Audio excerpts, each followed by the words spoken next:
బిగ్గరగా దేవునికి స్తోత్రం చేద్దాం. హల్లెలూయా, హల్లెలూయా. మంచిది ప్రియమైనటువంటి దేవుని బిడ్డలారా, ఈ సమయంలో దేవుని పరిచర్య చేస్తున్నటువంటి కొంతమంది దైవజనులు మన మధ్య ఉన్నారు. దయచేసి మీకు కేటాయించినటువంటి ఈ సీట్లలో కూర్చోవలసిందిగా, మరి ఈ కుర్చీల మీద ఆసీనులు కావాల్సిందిగా మీ అందరికీ మనవి చేస్తున్నాను. మన మధ్య ఉన్న దైవజనులు, దుర్గాడ్ల పరిచర్య చేస్తున్నటువంటి దైవజనులు సుధాకర్ నాన్నగారు వచ్చి మరి అతను కూర్చోవలసిందిగా మనం చేస్తున్నాను. అదేవిధంగా దైవజనులు జాకబ్ రెడ్డి గారు, అదేవిధంగా మరి కొత్తూరులో పరిచర్య చేస్తున్నటువంటి కొత్తూరులో పరిచర్య చేస్తున్నటువంటి దైవజనులు జాన్ థామస్ గారు ఉన్నారు. వారు కూడా మరి అందరికి రావాల్సిందిగా కోరుచు ఉన్నాను. దైవజనులు అనబడిన వారు దయచేసి మీ పేర్లు కొంతమంది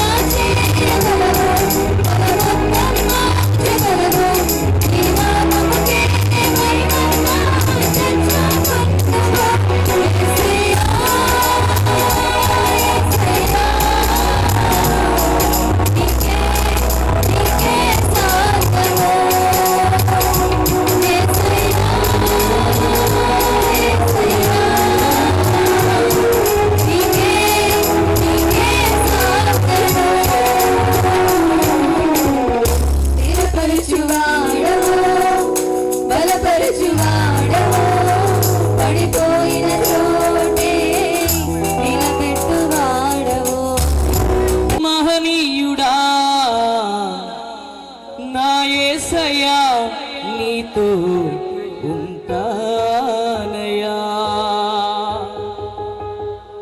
నా ప్రాణ ప్రియుడా మహనీయుడా, నా యేసయ్యా నీతో ఉంటానయ్యా, నీవే కావాలేసయ్యా, నీతో ఉంటానయ్యా, నీతోనే ఉంటానేసయ్యా, నిన్ను విడువలేనయ్యా, నీవే కావాలేసయ్యా, నీతోనే ఉంటానేసయ్యా, నిన్ను విడువలేనయ్యా, నా ప్రాణ ప్రియుడా మహనీయుడా, నా యేసయ్యా నీతో ఉంటానయ్యా, నా ప్రాణ ప్రియుడా మహనీయుడా, నా యేసయ్యా నీతో ఉంటానయ్యా. అందరూ చప్పట్లు కొడుతూ దేవుని స్తుతిస్తూ దేవుని నామాన్ని మహిమపరుద్దాం బిగ్గరగా.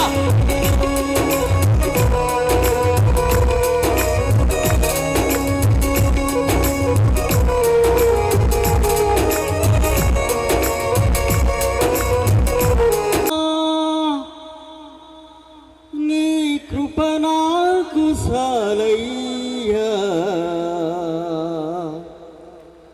నీ కృప లేనిదే నే బ్రతుకలేనయ్యా,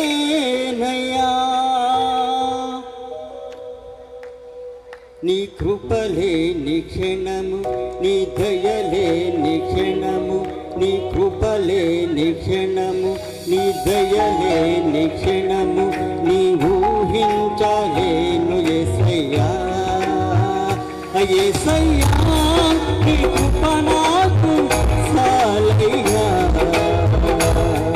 నీ కృప లేనిదే నే బ్రతుకలేనయ్యా, యేసయ్యా నీ కృప నాకు సాలయ్యా, నీ కృప లేనిదే నే బ్రతుకలేనయ్యా.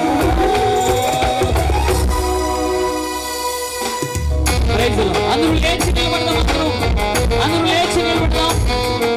దైవజనులు మన మధ్యకి వచ్చి ఉన్నారు. దయచేసి కుమార్ గారు వేదికకు రావాలని మనం చేస్తున్నాం.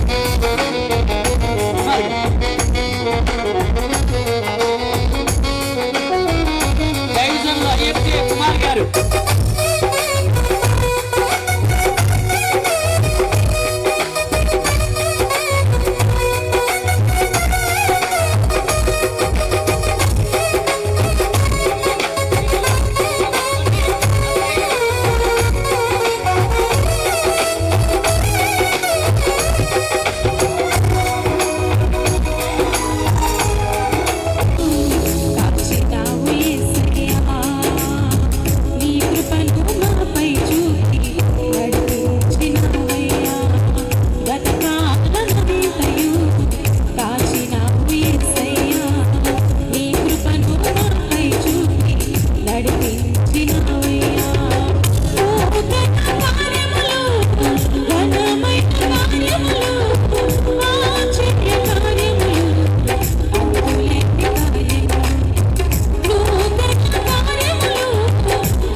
ఏల్ ఖన్నానికి స్తోత్రం, ఏల్ గిబోనునికి స్తోత్రమయ్యా. చెప్దాం చెప్దాం చెప్దాం. అందరూ కండ్లు మూసుకొని దేవుని ఆరాధించి దేవుని నామాన్ని మహింపడతాం. ఈ రాత్రికాల సమయంలో దైవజనుల ద్వారా దేవుడే నేరుగా మనతో మాట్లాడులాగున దేవుని ఆరాధించి దేవుని నామాన్ని మహిమపరుద్దాం. నీ వాక్యమును ధ్యానించినప్పుడెల్లా నా ముందు నిలిచితివే. నీ వాక్యమును ధ్యానించినప్పుడెల్లా నా ముందు నిలిచితివే. కను పాపవలే కాపాడిన నిన్ను చూడాలనుకొనగా, కను పాపవలే కాపాడిన నిన్ను చూడాలనుకొనగా, కలగట్టునుకుంటిని కలలు గుంటిని, కలగంటినుకుంటిని కలలు గుంటిని. చెప్పబడి దగ్గరగా ప్రియుడయేసయ్య నిన్ను చూడాలని, ప్రియుడయేసయ్య నిన్ను చూడాలని, నిన్ను చూడాలని, నిన్ను చూడాలని, నిన్ను చూడాలని, నిన్ను చూడాలని అనుసారనామకి కోరినే, అనుసారనామకి కోరినే.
దేవుని పరిశుద్ధ నామానికి మహిమ. ఇది ఆఫ్ చేయనా?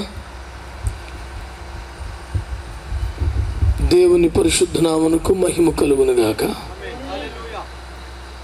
ప్రభువైన యేసుక్రీస్తు నామములో మీ అందరికీ నా ప్రేమ వందనాలు.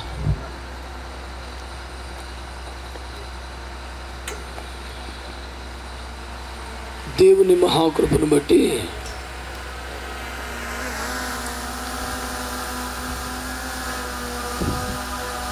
చాలా కాలంగా ప్రియ సహోదరులు కుమార్ గారు ఆశపడి ఎదురు చూసిన రీతిగా ఒలీవ తోట అనబడుతున్న వారి పరిచర్యల ద్వారా వారు ఏర్పాటు చేసుకున్నటువంటి ఈ సభలో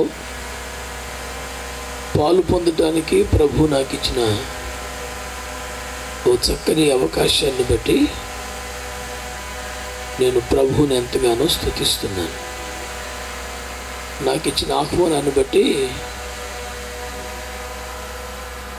కుమారు గారికి, వారి కుటుంబానికి, వారితో ఏకీభవిస్తున్నటువంటి ప్రియ సహోదరి సహోదరులకు అందరికి కూడా నేను ప్రత్యేక వందనాలు తెలియజేస్తున్నాను. ఏ దర్శనంతో మీరు ఈ పని ప్రారంభించారో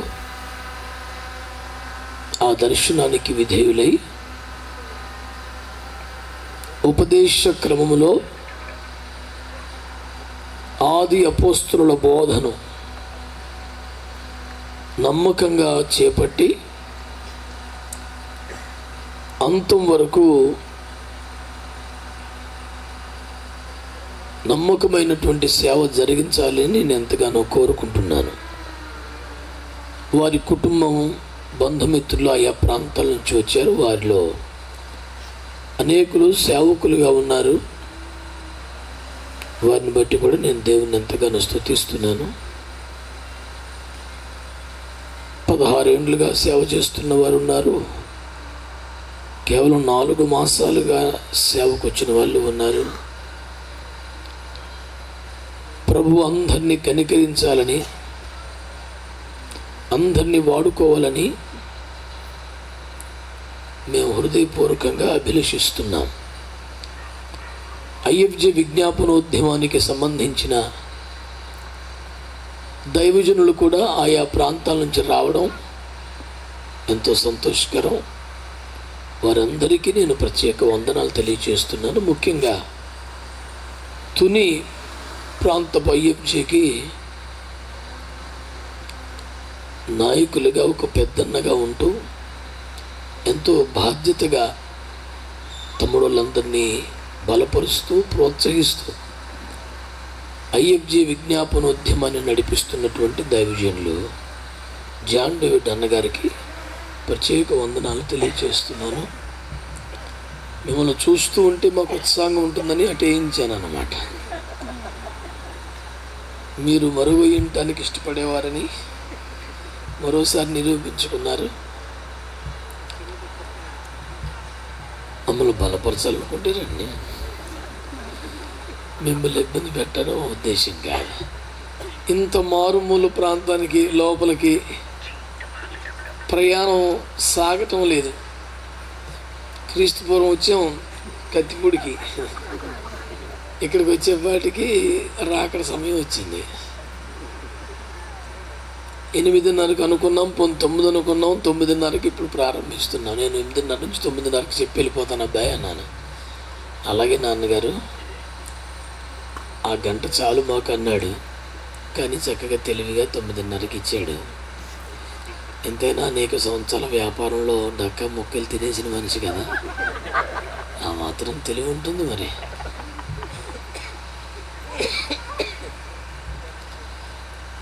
దేవుడు ఇప్పుడు ఎలా ఉందంటే, ఈ ప్రయాణం అంతా చూశాక వామ్మో దండవరా బాబు, ఇక చాలే, మళ్ళీ రాకూడదు ఏరియాకి అనిపించింది ఆ ప్రయాణం చూస్తే. కానీ మళ్ళీ వారం రోజుల్లోనే మళ్ళీ వస్తున్నాను. నేను మరొకసారి మీ ప్రాంతానికి రావడం మీకేమైనా అభ్యంతరమా? ఆనందమేనా? దేవునికి స్తోత్రం. గట్టిగా 1 నెల రోజులు కూడా తిరగకుండానే జూన్ నెల 9వ తేదీ మళ్ళీ రౌతులపూడికి వస్తున్నాను. కుమారుడు డానియల్ అక్కడ సేవ చేస్తున్నారు. గతంలో ఒకసారి వచ్చాను. మరొకసారి ప్రభు చిత్తం అయితే, రాకడ ఆలస్యం అయితే జూన్ 9వ తేదీ పగలు ఐఎఫ్జే విజ్ఞాపనోద్యమం, రాత్రి ఇలాగే ఒక సభ కనుక చాలామంది ఉట్టిదే ఇప్పుడే వచ్చి మళ్ళీ వస్తాడా? మన యేసుప్రభు కంటే గొప్పవాళ్ళం. ఆయన ప్రతిరోజు సంచరించాడంట. ఆయనే అన్నిసార్లు అదే వీధుల్లో అవే మాటలు చెప్తూ పరలోక రాజ్యము సమీపించి ఉన్నది, మారు మనసు పొందని రోజు చెప్పాక మనం ఎంత టాలమండి. ఏమండి, ప్రభు కాపాడితే, ఆరోగ్యం ఇస్తే, బయటి ప్రాంతాల సభలు బాగా తగ్గించి ఈ ప్రాంతాల్లో ప్రతి గ్రామంలో కూడా ఆది అపోస్తుల ఉపదేశాన్ని ప్రకటించాలనే భారం మాకున్నది. ఆ విషయమై ప్రార్థనలు చేస్తున్నాం. ఒక మంచి రోడ్ మ్యాప్ తయారు చేసి వరుసగా ఇవాళ ఇక్కడ రేపు పక్కనే అట్లాగా ఈ ప్రాంతాలన్నింటినీ ఆది అపోస్తుల ఉపదేశంతో నింపాలని ఆసక్తి కలిగి ప్రార్థనలు చేస్తున్నాం. కనుక జూన్ 9వ తేదీ పగలు దైవజనులందరూ రండి, రాత్రి కుటుంబాలతో సంఘాలతో రండి. కుమారుడు డానియల్ నిర్వహిస్తున్న పరిచర్లు కూడా పాలు పొందండి. మరి వ్యాపారంలో ఎంతో అనుభవం ఉన్న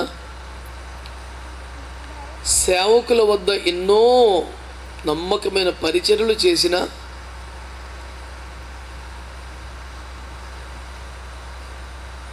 తను సొంతంగా వ్యక్తిగతంగా సేవను ఆరంభించి ఏర్పాటు చేసుకుంటున్న మొదటి కూడికి ఇది.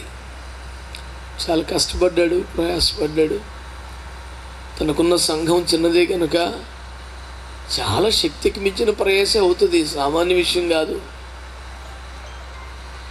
నేను ప్రారంభంలో డేట్ ఎక్కినప్పుడు అన్నది, నువ్వు చేయగలుగుతావా, నీకు ఓపిక ఉందా, మరి జనం ఉన్నారా అంటే, ఏం పర్లేదు నాన్నగారు, తిప్పలు పడతానన్నాడు. పాపం తిప్పలు పడ్డాడు. అలాగే ఆ తిప్పలు మోతాదు పెంచడానికి నిన్న వర్షం వచ్చి వెళ్ళిపోయింది.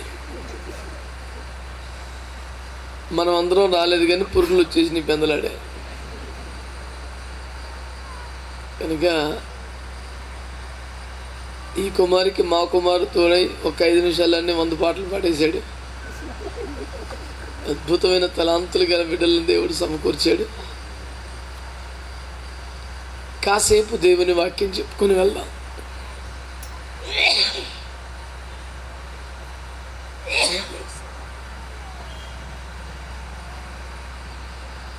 విశాఖపట్నంలో మా సంఘంలో, మా మందిరంలో దైవ సేవకుల శిక్షణ సెమినరీ జరుగుతోంది. 120 మంది దైవజనులు, ఇతర గెస్ట్ స్పీకర్స్ ఎందరో మా మందిరములు ఉంటే వాళ్ళందరినీ ప్రార్థనలో పెట్టి ఇటు బారిపోయి ఇచ్చాను.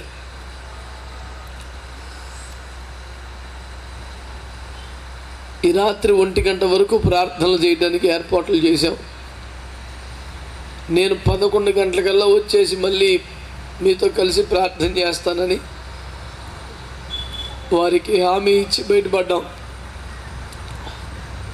కానీ మన బండి ప్రస్తుతం 1 గంట లేటుగా నడుస్తుంది. అయినా పర్వాలేదు, మనకి సమీపంగా ఎంతో మధురమైన జనరేటర్ స్వరం కూడా మనకు తోడుగా ఉంది. నోరు తెరిస్తే పురుగులు, కన్ను తెరిస్తే పురుగులు, ఏమిటి చెవులు తెరిస్తే జనరేటర్. ఇన్ని అద్భుతమైనటువంటి ప్రతికూలతల మధ్య కూడా దేవుడు తన కార్యాన్ని చేస్తాడు. దేవునికి అసాధ్యమైనది ఏమీ లేదు. దేవునికి సమస్తము సాధ్యమే. సభలో ఉన్నవారికి, ఆయా చోట్ల ఉండి వింటున్న వారందరికీ కూడా ప్రభు పేరిట నేను శుభాలు తెలియచేస్తూ ఈనాటి ధ్యానంకై పరిశుద్ధ గ్రంథాలు తెరిచి జగమెరిగిన ఒక వచనం, లూకా సువార్త 10వ అధ్యాయం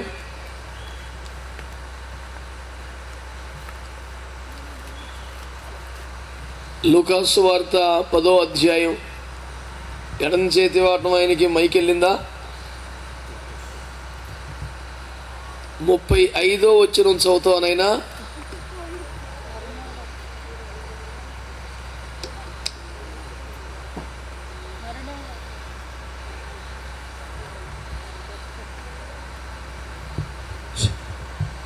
మర్నాడు అతడు 2 దేనారములు తీసి ఆ పూటకోళ్ళవానికి ఇచ్చి, ఇతనిని పరామర్శించుము, నీవు ఇంకేమైనా ఖర్చు చేసిన ఎడలా నేను నీకు మరల వచ్చినప్పుడు అది నీకు ఇచ్చేదనని అతనితో చెప్పిపోయాను. దేవుడి వాక్యముల ద్వారా మనతో మాట్లాడున్నట్లుగా 2 చేతులతో ఒక మంచి స్తోత్రం చెబుదామా? ఇంతమందిని కలిసి స్తోత్రం చెప్తే కొట్టమడి స్వరం ఒకటి ఎందుకు కనబడుతుంది? పేరు కొట్టాం కానీ కొట్టినట్టు ఏం మడుతున్నాడు మనకి. చేతులెత్తి స్తోత్రం చెప్పండి. హల్లెలూయా. ప్రభునందు నాకు అత్యంత ప్రియమైన దేవుని ప్రజలరా, ఈ సభలో ఉన్నవారు కానీ ఆయా చోట్ల ఉండి వింటున్నవారు కానీ మీ అందరికీ ప్రభు యేసు క్రీస్తు నామములో శుభములు తెలియజేస్తూ దేవుని వాక్య ధ్యానానికి మళ్ళీ ఆహ్వానిస్తున్నాను. ప్రజలరా, దేవుని బిడ్డలరా, ప్రభు అయిన యేసు క్రీస్తు వారి యొక్క ప్రేమ సువార్తను మీకు ప్రకటించడానికి ఈ రీతిగా ఏర్పాట్లు చేయబడ్డాయి. మీకు వినబడుతున్న మాట ఒక నరునిది కాదు, దేవుని వాక్యం, దేవుని స్వరం. అందుచేత కాసేపు మీరు ఆలోచించి ఆలకించిన వాటిని అంగీకరించి అనుసరించగలిగితే మీ ప్రాణాత్మ దేహములు దీవించబడతాయి అని చెప్పడంలో ఎట్లాంటి సందేహము లేదు.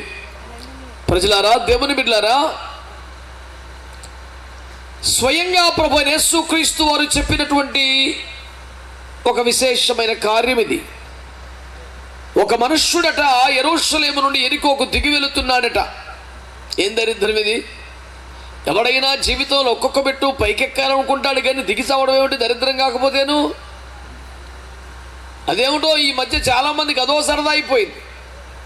సలక్షణంగా ఉన్నవాడికి ఏ దరిద్ర అలవాటో చేసుకోవాలనిపిస్తుంది. కుటుంబంతో అందంగా గౌరవంగా గడపవలసిన సమయంలో చీకట్లోకి పోయి ఎవడబడుతోనో ఎక్కడో కూర్చొని నానా దరిద్రమైన పనులు చేయాల్సి వస్తుంది. మేము సేవ నిమిత్తం నిత్యము కారుల్లోనో ఏదో ఒక వాహనంలో ప్రయాణాలు చేస్తుంటాం కదా. ఊరి బయట వీధి దీపాలు కూడా లేని ఒక తూముల మీద కూర్చొని 2 కుర్రాలు బిర్యానీ తింటున్నారు.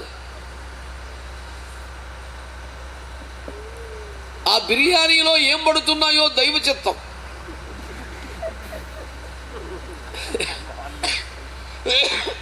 ఇలా రోడ్డు మీద ఏదైనా వాహనం వెళితే పడే కాంతే వాడికి దిక్కు. ఇంట్లో కూర్చొని అమ్మతో, నాన్నతో, తమ్ముడితో, చెల్లితో, అక్కతో కమ్మగా తినొచ్చు కదరా. వాడికంటే చెడిపోయినోడితో రోడ్డు పక్కన కూర్చొని ఊరు బయట చీకట్లో వీధి దీపాలు లేని చోట పురుగులు పడుతున్నాయో ఏం పడుతుందో యేసు రక్తమే చేయం హాయిగా ఆరగించిన అమ్మ కూడా ఇంత బాగా చేయలేదంటే అమ్మ పురుగులను ఎందుకు పెడుతుంది? మరి నేను ఎందుకు చెబుతున్నానంటే సగౌరవంగా బ్రతుకుతున్న జీవితాలు చీకట్లో చిందులేస్తున్నాయి. సహర్షంగా బ్రతకాల్సిన జీవితాలు అవమాన భారాన్ని పడుతున్నాయి. ముక్కుపచ్చలారని పిల్లగాలను పోలీసులు రోడ్ల మీద తన్ని ఏంటి పనికి మళ్ళీ పనులు కుదురుగా బతకని హెచ్చరికలు చేయాల్సి వస్తోంది. నీచమైన వ్యసనాలకి, ప్రమాదకరమైన గంజాయి, ఇంకా దుర్మార్గ మత్తు పదార్థాలకి యువత బలైపోతోంది. చాలా ఆవేదనతో ఒక దేవుని సేవకునిగా, ఒక అన్నగా, తండ్రిగా ఈ మాటలు చెబుతున్నాను. ఎవడైనా ఒక్కొక్క మెట్టు జీవితంలో పైకెక్కాలనుకున్నాడు, దిగటం ఏమిటి దరిద్రం? ఇంటర్మీడియట్ వరకు, డిగ్రీ వరకు పాపం వాడికి ఏ అలవాటు లేదండి. సినిమాకు కూడా వెళ్ళండి, ఈ మధ్యనండి దిగుతున్నాడు బాగా. శుభ్రంగా బతికేవాడు, కుటుంబంతో హాయిగా ఉండేవాడు.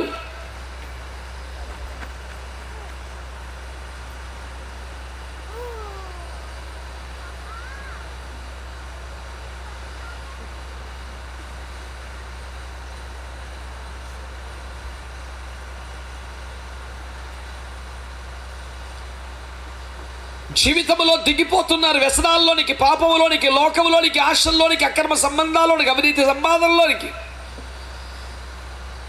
బైబిల్ హెచ్చరిక చేస్తుంది, జీవితంలో పైకెక్కుచున్న వాడికి దైవ కృప ఉంటుంది, కిందికి దిగుతున్న వాడికి సాతానుగాడి చేతిలో ప్రమాదం ఉంటుంది. వాడొక దొంగ, దోచుకునేవాడు, నాశనము చేసేవాడు. చీకట్లో దారిగాచి దొంగ దెబ్బ కొట్టేవాడిని ఏమంటారు మరి? శత్రు అనకపోతే, సాతాను అనకపోతే? ప్రమాదపు అంచుల్లో బతుకుతున్న మానవ జీవితానికి దొంగ అయిన సాతాను ఎంత నష్టం చేస్తున్నాడో, రక్షకుడైన యేసుక్రీస్తు ఎంత లాభం చేస్తున్నాడో కళ్ళకు కట్టినట్టు చూపించే ఉదంతం ఇది. దారిగాచి చీకట్లో కొట్టి జీవితాన్ని ఛిద్రం చేసిన వాడు వాడైతే, రక్త మడుగులో పడి ఉన్న వాడి దగ్గరికి వచ్చి వాడు కోల్పోయిన సమస్తాన్ని వాడికి ఇచ్చి బతుకు నిలబెట్టిన వాడు ప్రభు యేసుక్రీస్తు వారు. ఈ వాస్తవాన్ని మీకు చెప్పడానికి రాత్రి ఈ సభ ఏర్పాటు చేయబడింది.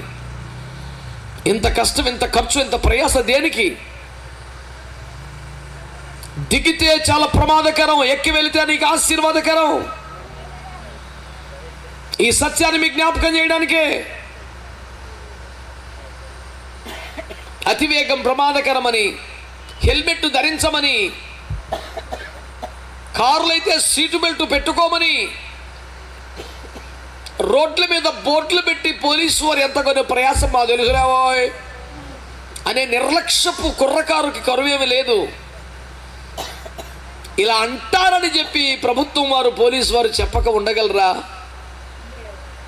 అమ్మ అన్నలను లెక్క చేయకుండా ఇష్టారీతి స్నేహితులు తిరగటానికి వాళ్ళ కష్టంతోనే తెచ్చుకున్న బైకుతో వాళ్ళ మీదే కొట్టినట్టు చెప్పి వెళ్ళిపోతున్న కుర్రగాళ్ళకి, చెడు తిరుగులకు వెళుతున్నాడని తెలిసి ఆపలేకపోతున్న నిస్సహాయ తల్లి, జాగ్రత్త నానా అని చెప్పకుండా ఉండగలదా?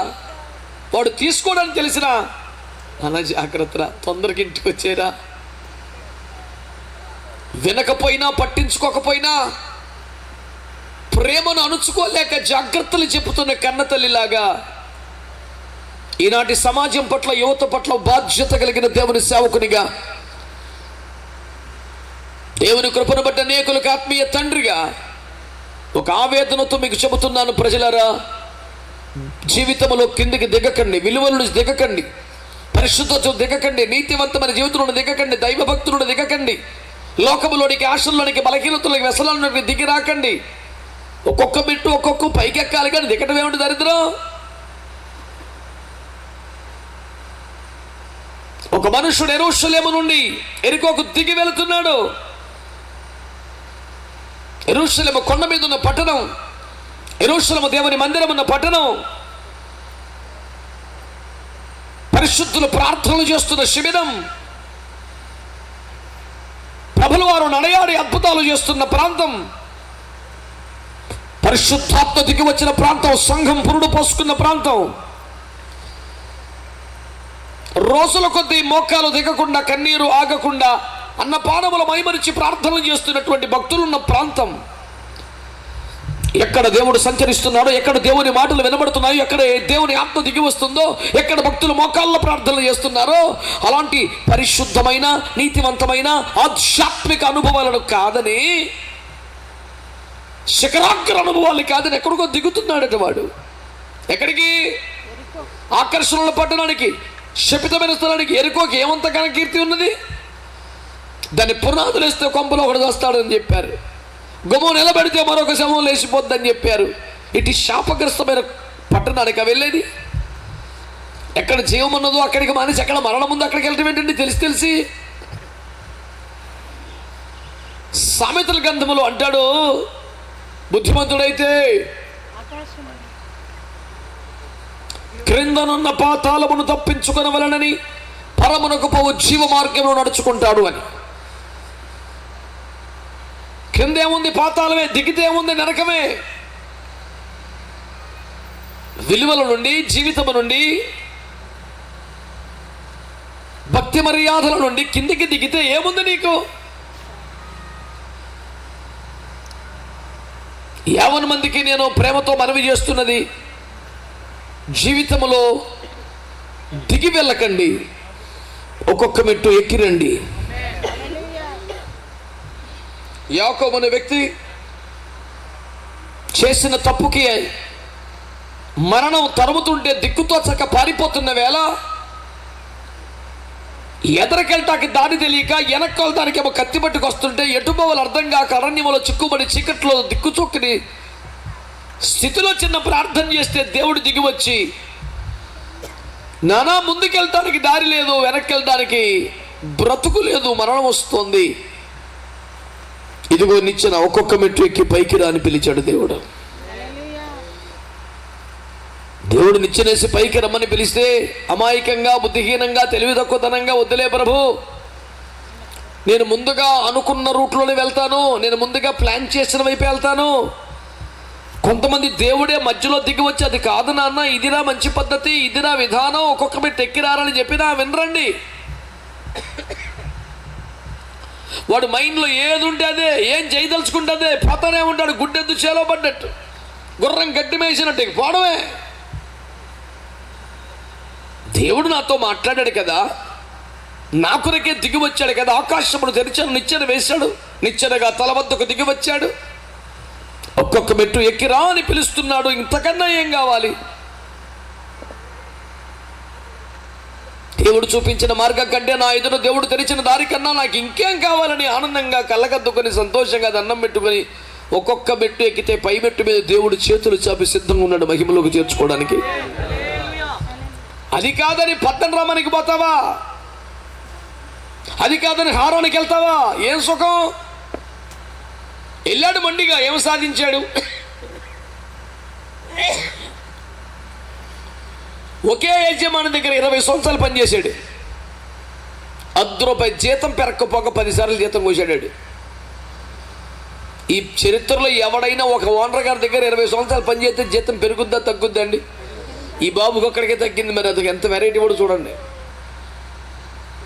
ఇప్పుడు సోమరిపోతాడండి కాదు, పగలు ఎండ కిండాడు, రాత్రి మనసుకు తడిచాడు, నిద్ర కనులకు దూరం అయింది. ఎంత కష్టపడితే వచ్చింది ఏమిటంటే 10 సార్లు కొయ్యటమే. ఎందుకైనా బతుకలా తగలబడింది అని అడిగితే దేవుడు చూపించిన నిచ్చెనెక్కకుండా ఎటో పోతే నీకేం సుఖం నాయనా?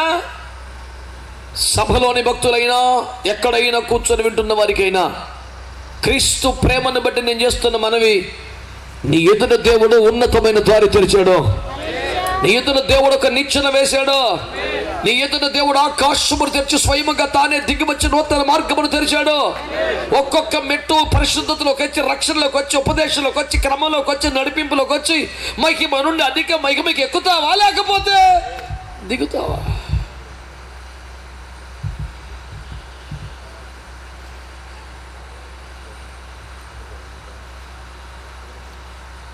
ఏదో నచ్చిన త్రోవలో వెళ్ళిపోవడం, ఏదో నష్టం రాగానే లెంపలు వేసుకొని ఏళ్ళు కొరుక్కొని దండం పెట్టుకొని ప్రభు ఈ కార్యం చేసి పెడితే మళ్ళీ నెక్స్ట్ వరకు 500 వేసుకుంటారు. ఇప్పుడు నీ 500 కోసం, నీ 1000 రూపాయల కోసం, నీ ₹1,00,00,000 కోసం పరలోకం అంతా శృంగారపడిన దేవాలయం మెట్ల మీద కూర్చున్న వాళ్ళకి చూస్తూ ఉంటుందా ఏంటి?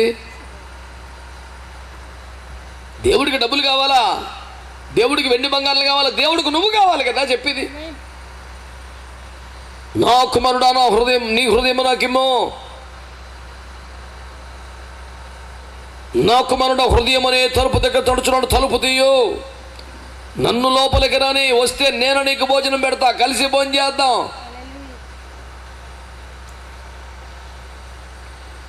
వారు ఆయనను తమ దోణలో ఎక్కించుకున్నట్టుకు ఇష్టపడిన వెంటనే ఆ దోణి తాము కోరిన రేవునకు చేరిపోయాను. లోపలికి రాణిస్తే, తలుపులు తెరిస్తే, ప్రభువుని చేర్చుకుంటే నీకు లాభం, ఆయనకేమిటి?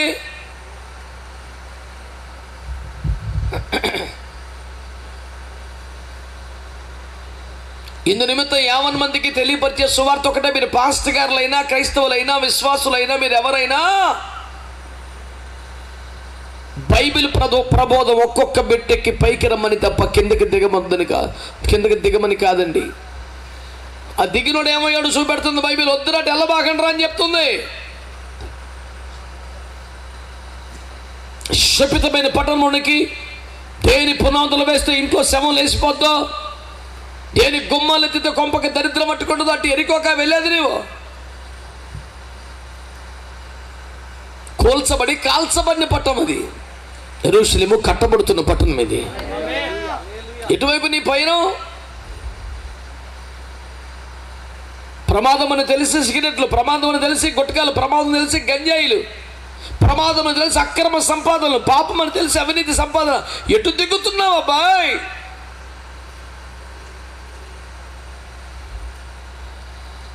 చాలా మంది యవనస్తులు అంకుల్ అనయా మానేద్దాం అనుకుంటున్నాం కానీ మానలేకపోతున్నామనే వాళ్ళు కూడా నాకు తెలిసారు. బలహీనతలో ఎవడో ప్రోద్బలంతో పనికి మళ్ళీ స్నేహంలో పడి లేనిపోని అవలక్షణాలు అంటించుకున్న తర్వాత బయట పడదామన్న వల్ల కావట్లేదనే వాళ్ళు ఉన్నారు. పాపపు దాస్యములో కూరుకుపోయిన పాపం ఏలుబడి చేస్తోంది. అటు వారిని రక్షించడానికి, చేయించి పైకి లేపడానికి, నువ్వు కూరుకున్న శాపముల నుంచి, పాపముల నుంచి విమోచించడానికి, నేను నీతికి దాసునిగా మార్చడానికి సర్వశక్తియు మిక్కిలి కృప కలిగిన వాడు ప్రభువైన యేసుక్రీస్తు ఈ లోకానికి దిగి వచ్చాడనే సత్యాన్ని, ప్రార్థన చేసినంత అందుబాటులో ఉండే దేవుడని, ఆయన నామమున మొర్ర పెట్టగానే ప్రత్యుత్తరం ఇచ్చే దేవుడని, నీ జీవితంలో కూరుకుపోతున్నటువంటి పాపిష్టి బతుకులోంచి పైకి లేపి నిలపగలిగిన మహోన్నతమైన దేవుడని ఈ శుభవార్తనికి చెప్పడానికే ఈ ఖర్చు, ఈ కష్టం, ఈ సభ. దేవునికి స్తోత్రం కలుగునుగా. ఆమేన్, హల్లెలూయా. ప్రజలారా, దేవుని బిడ్డలారా, కిందికి దిగబాకండి. నేను అక్కడెక్కడ చూస్తాను కుర్రగాళ్ళు, మంచి యవనస్తులు, వయసులో ఇంటర్మీడియట్ డిగ్రీ బ్యాచ్, ఏదైనా ఇలాగే ఒక సభకు వచ్చారనుకోండి, అందరూ వయసులో పెద్దవారు, వీళ్ళు మంచి యవనస్తులుగా ఉన్నారు, వీళ్ళు వచ్చి కుర్చీలో కూర్చున్నారు. పెద్ద ఆయన ఎవరో వచ్చి ప్రక్కన నిలబడ్డాడు. ఆయన వయస్సును గౌరవించి, తాతయ్య గారు మీరు కూర్చోండి అని లేచి కుర్చీ ఇస్తే కింద కూర్చోవలసి వస్తుందని చూడనట్టే నటించేవాడు కొందరైతే కుర్చీలో కూర్చోమని చెప్పేసి ఇంటికి వెళ్ళిపోయేవారు కొందరు. వాడికి ఏంటంటే కుర్చీ మీద నుండి కిందకి దిగటం ఇష్టం ఉండదు, పరువు పోయినంత ప్రెస్టేజీ ఫీల్ అవుతాడు. నేను అంటాను, కుర్చీ మీద నుంచి సాప్ మీదకి రావటం పరువు నష్టమైతే, పరిశుద్ధరావుగా సుగుణరావు అని నువ్వు మరి తాగుడికి అలవాటు ఎంత దిగటం రా అది? కుర్చీ దిగిన దానికంటే ఎక్కువ కాదా? శుభ్రంగా ఉండే పిల్లడివి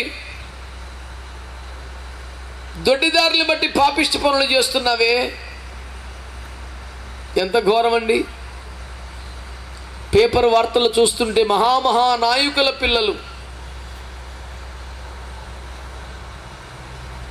బలహీనతలను జయించలేక పొరపాట్లో చిక్కుకొని తమ తండ్రుల రాష్ట్ర జాతీయ స్థాయి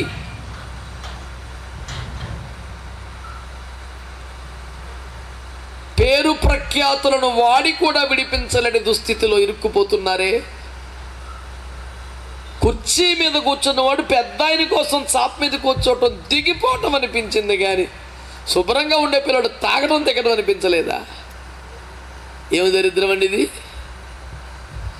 వ్యసనాల్లో పడొద్దు, లేనిపోని అలవాట్లో పడొద్దు.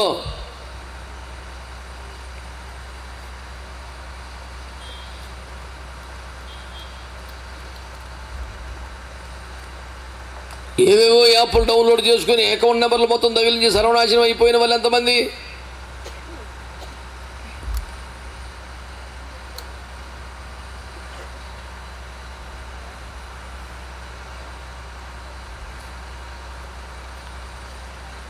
వాడు గెలుస్తాడు, వీడి ఓడిపోతాడు. వాడు ఇంత కొడతాడు, వాడు ఎంత కొడతాడు. ఇది బెట్టింగ్ అట. ఆడెంత కొడతాడు కాదని ఇప్పుడు నీకెంత తగిలింది? అమ్మాయి అకౌంట్ ఖాళీ చేసావు, నాన్నకి ఎసరు పెట్టావు, ఆల్రెడీ తాకట్టు పెట్టావు. ఇవాళ 300 కొడతాడని నా పందెం అంటే నువ్వు ఆల్రెడీ కొట్టింది 5 లక్షల వెనక్కి. ఏమన్నా తెలివి ఉన్నదా? 50 మందికి దండం పెట్టి చెప్పేసి వారితో ఒకటే, దిగబాకండి లైఫ్లో. ఒక్కొక్క మెట్టు పైకి ఎక్కండి, పై స్థాయికి రండి, చదువులో పైకి రండి, వ్యవసాయం చేయండి, వ్యాపారం చేయండి, చేతి వృత్తులు చేయండి, కష్టపడండి, పైకి రండి. పైకి ఎక్కుచున్న త్రోవలో దేవదూతలు ఇరుప్రక్కల ఉన్నారు. ఎక్కుడు త్రోవలో దేవదూతలకు ఇరుప్రక్కన ఉన్నారు. నీకు ఎప్పుడైనా నీ కాళ్ళు వణికితే, సడలితే నీ చేతులు పట్టుకొని, నడుము పట్టుకొని పైదాకా తీసుకెళ్ళగలిగిన దూతలు అక్కడ ఉన్నారు. కానీ దిగుడు త్రోవలో ఎవడున్నాడు? ఒక దొంగ ఉన్నాడు. ఆది నుండి మానవ జీవిత సుఖ సంతోషాలు దొంగిలిస్తున్నవాడు, మానవ జీవిత ధనమాన ప్రాణములను దొంగిలిస్తున్నవాడు, శాంతి సమాధానాలు దొంగిలిస్తున్నవాడు, ఆరోగ్య ఆనందములు దొంగిలిస్తున్నాడు శత్రువు ఒకడున్నాడు, పేరే దొంగ. వాడే నాశన పాత్రుడు, వాడే అపవాది, వాడే దుష్టుడు, వాడే సాతాను. వాడు ఎక్కడున్నాడు? దిగుడు త్రోవలో ఉన్నాడు. ఎవడు బతుకులో దిగిపోతున్నాడో, సన్నిధిని వదిలేస్తున్నాడో, సంఘం వదిలేస్తున్నాడో, సేవ వదిలేస్తున్నాడో,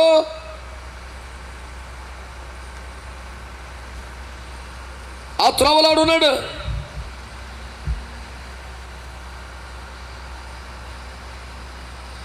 ఈ రోజున ప్రజలారా, దేవుని బిడ్డలారా, అలా ఒకడు దిగి వెలుచు దొంగల చేతికి చిక్కాడు. వారు అతన్ని కొట్టారు, కొర ప్రాణముతో వదిలిపెట్టి వెళ్ళిపోయారు. వాడి దగ్గర మొత్తం దోచుకున్నారు. రక్తపు మడుగుల్లో పడి ఉన్నవాడు కష్టపడి ఫోన్ చేసి 108ని పిలవగలడా? పోలీసు వారికి కంప్లైంట్ చేసి నన్ను ఎవడో కొట్టుకుపోయాడు బాబు అని చెప్పగలడా? వాడు రక్తపు మడుగులో కొర ప్రాణంతో పడుకున్నాడు. మానవ జాతి పరిస్థితి అది. అపవాది చేతికి చిక్కి, వేటగారి వరులోకి చిక్కి, దొంగల చేతికి చిక్కి మానవుడు ఆత్మను కోల్పోయాడు, ఆత్మీయతను కోల్పోయాడు, దేవునితో సంబంధం కోల్పోయాడు, సంతోష సమాధానాలను కోల్పోయాడు, పరిశుద్ధతను కోల్పోయాడు, రక్షణ వస్త్రమును కోల్పోయాడు. మానవుడన్నీ కోల్పోయి రక్త పడుగులో దెబ్బలు తిని కొర ప్రాణముతో పడి ఉన్నాడు. వాడికి కావాల్సింది మతం కాదు, కులం కాదు, జాతి కాదు, భాష కాదు. వాడికి కావాల్సింది రక్షకుడు కావాలి. గట్టిగా ఆమేనని చెప్పండి ఒకసారి. చెప్పండి గట్టిగా ఆమేనని. వాడు దొంగల చేతిలో దోచుకొని పడ్డాడండి. యావదాస్తి లాక్కుపోయారండి. కొరప్రాణంతో కొట్టి, రక్త మడుగులో కొట్టి పారేసారు. కొరప్రాణంతో కొట్టుకు చస్తున్నాడండి. వాడికి ఏం కులం కావాలండి? వాడికి ఏం మతం కావాలండి? ఈ కులాల కుంపట్లేంటి, మతాల మంటలేంటి, ఏంటి ఇవన్నీ?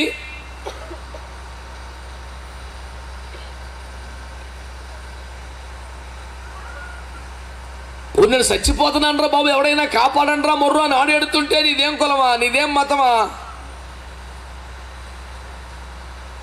మా ఊర్లో డాక్టర్ గారు ఉన్నారు కదా, ఆయన నీ కులం కాదే.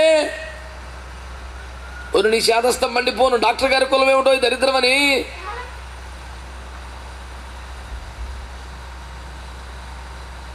ఏ బ్లడ్ బ్యాంక్ వెళ్ళినా గ్రూప్ తెలుస్తుంది, అంతవరకే. కులం కాదు దరిద్రం అని.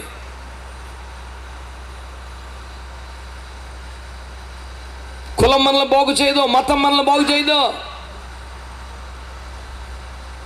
కొట్టబడి రక్త మడుగులో పడి ఉన్నాడు. సాతాను చేత దొరికిపోయిన మానవుడు ఎన్నో బాధలు పడిపోతూ రక్త మడుగులో ఉన్నాడు.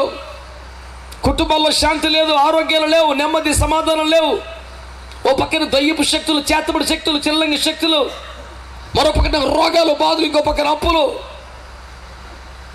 ఆత్మలో చచ్చిపోయి, సమాధానం కోల్పోయి, దేవునికి దూరం అయిపోయి, ఇక కొర ప్రాణంతో రక్త మడుగులో పడి ఉన్న స్థితిలో వాడు ఏం కోరుకుంటాడు? రక్షకుడు కావాలి. ఆ మాట చెప్పండి అందరూ, ఏం కావాలి? ఆమేన్. మనకు కావాల్సింది రక్షకుడు కావాలి.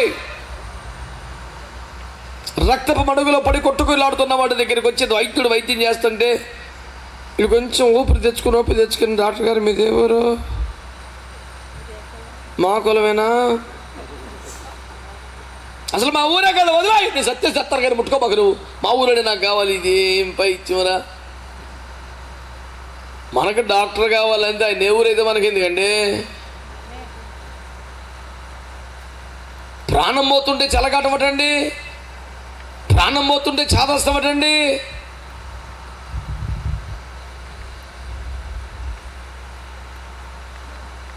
వైద్యుడికి చదువు ముఖ్యం.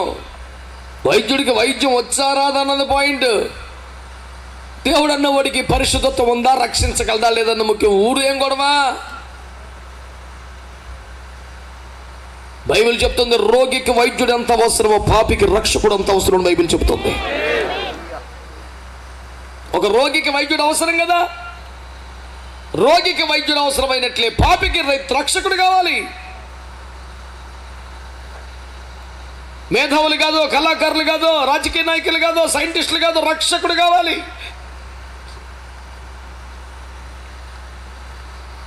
రక్తపు మడుగులో పడి ఉన్నాడు మనిషి. అపవాది చేతిలో దెబ్బలు తిన్నాడు. శాంతి, సమాధాన, సంతోష, ఆరోగ్య బలాలు పోయాయి. రక్తపు మడుగులో పడి ఉన్నాడు. ఇప్పుడు ఎవరు కావాలి తెలుసా? పడి ఉన్న వాడి దగ్గరికి దిగి వచ్చే ప్రేమ ఉన్నవాడు ఎవడైనా కావాలి. ఎవడికి బలం ఎక్కువ, ఎవడికి వయసు ఎక్కువ, ఎవడికి వ్యవహారం ఎక్కువ కాదు, ఎవడికి ప్రేమ ఎక్కువ ఉన్నది ఇంపార్టెంట్ కదా. ఇప్పుడు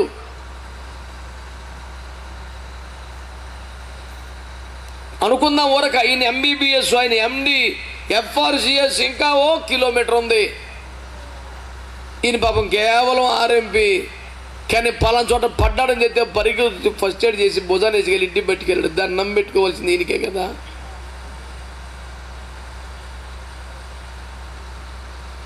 దేవుళ్ళ పేరుట మతాలు, కులాలు, వృత్తుల పేరుట కులాలు, మానవుడు సౌలభ్యం కొరకు తెలుసో తెలియకో పెట్టేసుకున్నాడు.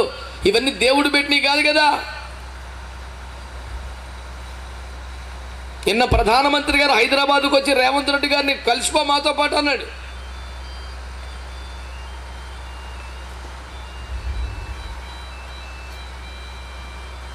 ఆ మాట మరి పొరుగు రాష్ట్ర ముఖ్యమంత్రి అంటాడా? దేశానికి ప్రధాని కనుక అందరూ ఆయనకి బిడ్డలు అంటోళ్ళు కనుక ఎవరినైనా అనగలుగుతాడు. ప్రధానమంత్రికి ఈ పార్టీ ఆ పార్టీ భేదం లేకపోతే, ప్రధానమంత్రికి ఈ రాష్ట్రం ఆ రాష్ట్రం భేదం లేకపోతే దేవుడికి ఎందుకు ఉంటుంది అన్న ఆయన? ఓ ప్రధానమంత్రి అందరూ నా బిడ్డలే అనుకుంటుంటే దేవుడు అనుకోడా? దేవుడికి దేశం ఏంది, ప్రధానికి రాష్ట్రం ఏంటి? గ్రామ స్థాయిలో ఉంటాయి అవి. ఆ గ్రామ సర్పంచి ఈ గ్రామంలో సైలెంట్గా ఈ గ్రామ సర్పంచ్ తెలియకుండా శంకుస్థాపన చేస్తాను కోరుకుంటాడు. నా గ్రామంలో నువ్వు ఎందుకు శంకుస్థాపన చేస్తున్నావు? ఇది నా పరిధి, నా పర్మిషన్ లేకుండా కూడా నేను పిలుస్తున్నావు, నువ్వెలా వచ్చేస్తావు? ఈ తగు ఇద్దరితో కలిసి ఎమ్మెల్యే గారి దగ్గరికి వెళ్తే ఊరుకండ్రా అందరూ మన వాళ్ళే అని కూడా చెప్తారేంట్రా? ఆడి జాగాలు ఉండమనండి, నా దగ్గర రావద్దని చెప్పండి అని అంటే ఊరుకర్రా అంతా మనమే, మన కుటుంబం రా అంటాడు. మరి నియోజకవర్గంలో పక్క ఎమ్మెల్యే అవుతే ఆయన ఊరుకోడు. వాళ్ళిద్దరు కలిసి ముఖ్యమంత్రి దగ్గరికి వెళ్తారు. వీడు నా దాంట్లో దొరపడుతున్నాడు అని ఊరిక పార్టీకి చెడ్డ పేరు దాకా అంతా మన సీట్లు ఎన్ని అంటాడు ఆయన. మరి ఈయన పక్క రాష్ట్రంలో ఏలు పెడితే ఆయన ఊరుకోడు. ప్రధానమంత్రి దగ్గరికి వెళ్తాడు, మనందరం ఒకటి అని పెద్ద ఆయన అంటాడు. పైకి పోయిన ఒకటి భేదాలు ఉండవు సార్, పిల్లగాల కిందే ఉంటాయి. ప్రధానమంత్రి కాడికి పోతే రాష్ట్రాలు తక్కువ ఉండదు. ఇక మరికి దేవుడి కాడికి పోతే దేశం ఏంది, కులమైంది. దేవుడు అన్నవాడు సృష్టికర్త, దేవుడు అన్నవాడు కన్న తండ్రి, దేవుడు అన్నవాడు కలిగించిన వాడు, దేవుడు అన్నవాడికి అందరూ పిల్లలే. ఈ కులం ఎందుకు ఉంటుంది, మతం ఎందుకు ఉంటుంది?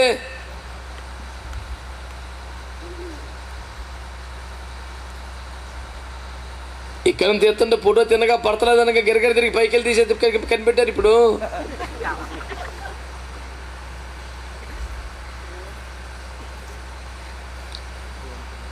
మొన్న పల్లెటూరులో మొట్టమొదటిసారి వాడారట, తెలీదు. సడన్గా మధ్యలో ఎగరేసాడు. కోటలు ఒక్కడుంటే ఒట్టు.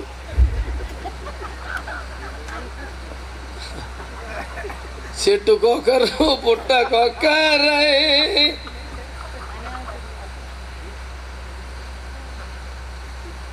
ఇంకా కోట పెట్టుకున్నాడు పర్లేదు, ఫోటోలు తెస్తుందంటే అక్కర్లేదు, మాకు అసలు ఈ ఫోటో వద్దు, నీ కోట వద్దు.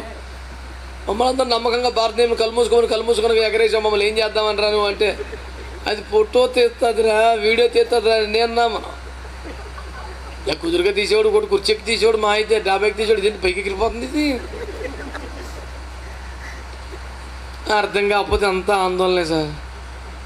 అర్థమైపోతే అది పైకి ఎగురుతుంటే జుట్టు సరి చేసుకునేవాడు బోలు మంది తయారు. ఇప్పుడు ఫోటో బాపడతాని అదట లేచిందని ఒక్కొక్కటి ఎట్ట అన్నాడు.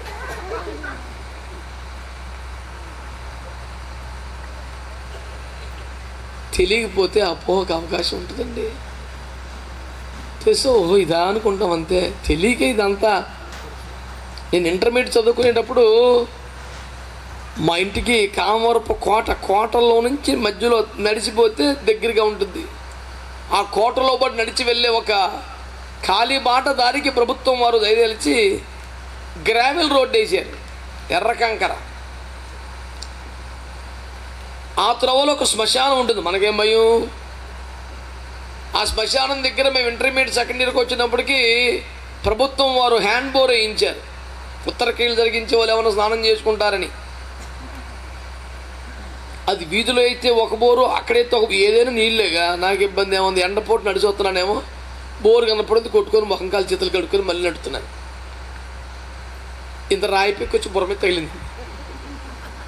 అయ్యి బాబాయ్ అని చూస్తే ఎవరు మళ్ళీ నడితే ఇంకో రాయి పెక్కి తగిలింది. దయ్యాలు లేవు ఏమీ లేవు అన్నారు కానీ ఉన్నాయిరా. నేను పోయి శ్మశానం కాడ ఇక్కడ కడుక్కోవాలా కాళ్ళు?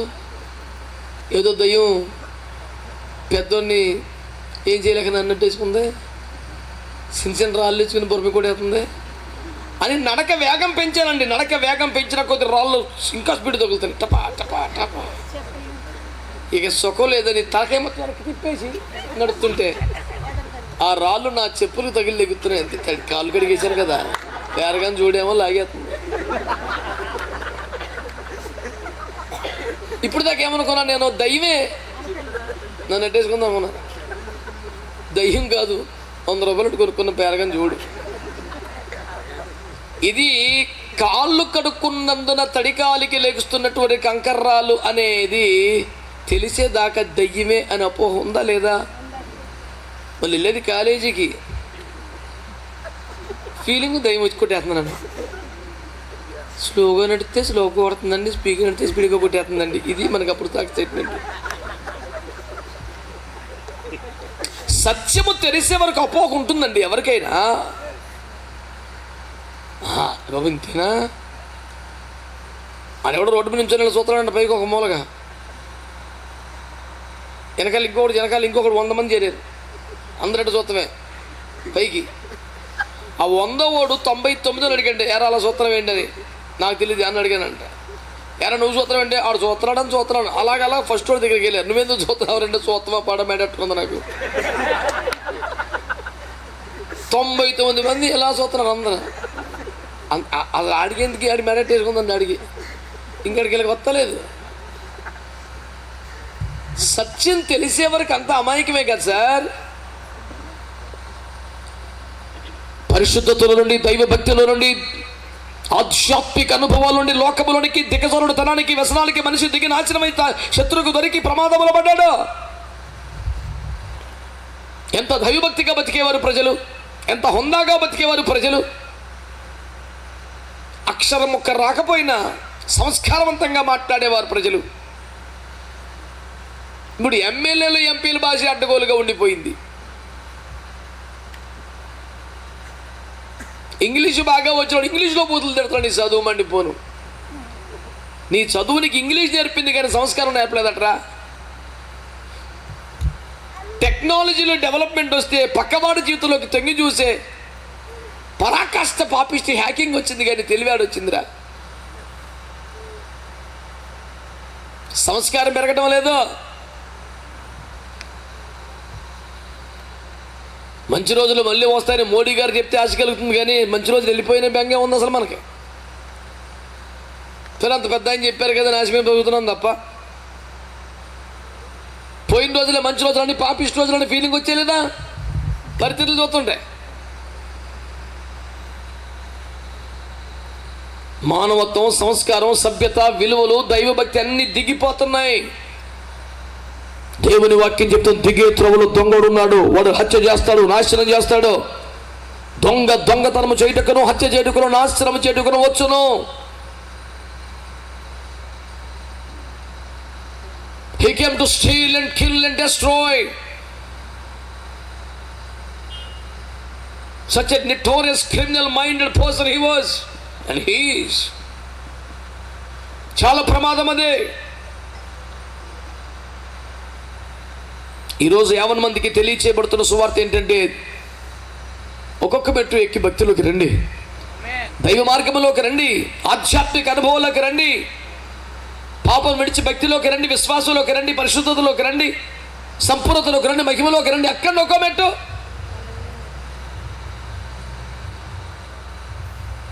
చెప్పినా వినకుండా దిగి వెళ్ళి దొంగోడి చేతికి దొక్కి రక్తం మడుగులో పడేస్తే దిక్కుతో చక్క రక్తపడులో కొట్టుబిట్టాడుతున్న వారు ఉన్నారు. కులమా, మతమా, జాతి, డబ్బా ఎవరు రక్షిస్తారు? అలా రక్తమడుగులో పడి ఉన్నవాడి దగ్గరికి చాలా మంది వచ్చారు, వెళ్ళారు, చూశారు, ఏం చేయలా. కానీ చివరికి ఒక ఆయన వచ్చాడు, అరే రే రే రే రే అని జాలిపడి రక్త మడుగులో పడి ఉన్నాను తన ఒడిలోకి తెచ్చుకొని వాడికి రక్తం ఎక్కించాడట. ఆమేనండి. వాడికి తన ఆత్మనిచ్చాడట. ఆమేనండి. వాడిని తన వాహనం ఎక్కించుకున్నాడట. దేవుని దేవునికి స్తోత్రం కలుగునుగాక. ఇటు కార్యములు చేసిన వాడు మరొకరు కాదు, ఈ రాత్రి నేను ప్రకటిస్తున్న ప్రభు యేసుక్రీస్తు వారు మాత్రమే నేను చేస్తున్నా. దేవునికి స్తోత్రం కలుగునుగాక. ఆమేన్. హల్లెలూయా. ప్రజలారా శ్రద్ధగా ఈ మాట విన్నారా? రక్త మడుగులో పడి ఉన్నవాడికి, పాపములో పడిన వాడికి, శాపంలో పడిన వాడికి, మరణపు రంచుల్లో ఉన్నవాడికి, గొప్ప నోరు తెరుచుకుని ఆశ కలిగిన పాతాళపు ముంగిట ఉన్నవాడికి ఎవడు దిక్కు? ఎందరో వచ్చారు వెళ్ళారు. అలెగ్జాండర్ వంటి చక్రవర్తులు వచ్చారు వెళ్ళారు. మహానుభావులు ఎందరో, రాజులు ఎందరో, మేధావులు ఎందరో వచ్చిపోయారు.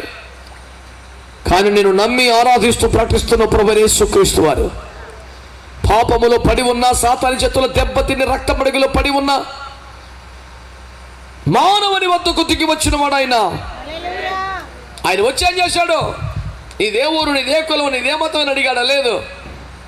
వాడిని తన చేతుల్లోకి తీసుకొని, వాడిని తన కవగిట్లో తీసుకొని, వాడిని కాదు నన్ను, వాడిని కాదు నిన్ను, ద్రాక్షారసం అనబడినటువంటి పరిశుద్ధ రక్తమనిచ్చి, నూనె అనబడుతున్న పరిశుద్ధాత్మనిచ్చి,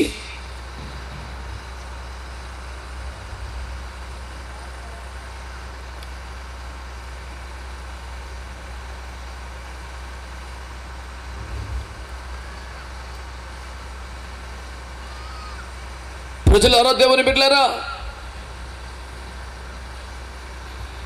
తన వాహనం మీద ఎక్కించుకొని ఒక పూట కూళ్ళ వాని ఇంటికి తీసుకెళ్ళి అతనికి 2 దేనారాలు ఇచ్చి, నేను మరలా వస్తాను, వీటితో ఈయన పరామర్శ చేయి, బాగు చేయి బాబు అని చెప్పి వెళ్ళిపోయాడు. అలా పాపములో పడి ఉన్న మానవుని యొద్దకు దిగి వచ్చిన వాడు ఎవరు? కులం కాదు, మతం కాదు, డబ్బు కాదు, రాజకీయం కాదు, వ్యాపారి కాదు. అలా దిగి వచ్చిన వాడు రక్షకుడైన ప్రభువైన యేసుక్రీస్తు వారు. దేవునికి స్తోత్రం కలుగునుగా. ఎవరు నష్టపోయారు? ఎవరు దెబ్బతిన్నారు? ఎవరు ఆత్మీయంగా దెబ్బతిన్నారు? ఎవరు మానసికంగా కుంగిపోయారో? ఎవరు శారీరకంగా నష్టపోయారో? ఎవరు ఆర్థికంగా కుదేలైపోయారో? రక్తపు మడుగులో పడి ఉన్న మానవ జీవితాల వద్దకు దిగి వచ్చిన వాడు ఈ రాత్రి ప్రకటిస్తున్న ప్రభువైన యేసుక్రీస్తు వారు. వారు వచ్చి ఏం చేశారు? తన రక్తమునిచ్చి ప్రాణమును బ్రతికించారు. తన ఆత్మనిచ్చి చక్కని జీవితాన్ని ప్రసాదించారు. జన్మ కర్మ పాపాలు కడగడానికి రక్తాన్ని, మళ్ళీ పాపంలో పడిపోకుండా నీతిగా బతకడానికి తన పరిశుద్ధాత్మను ఇచ్చాడు. ప్రజలారా, దేవుని బిడ్డలారా,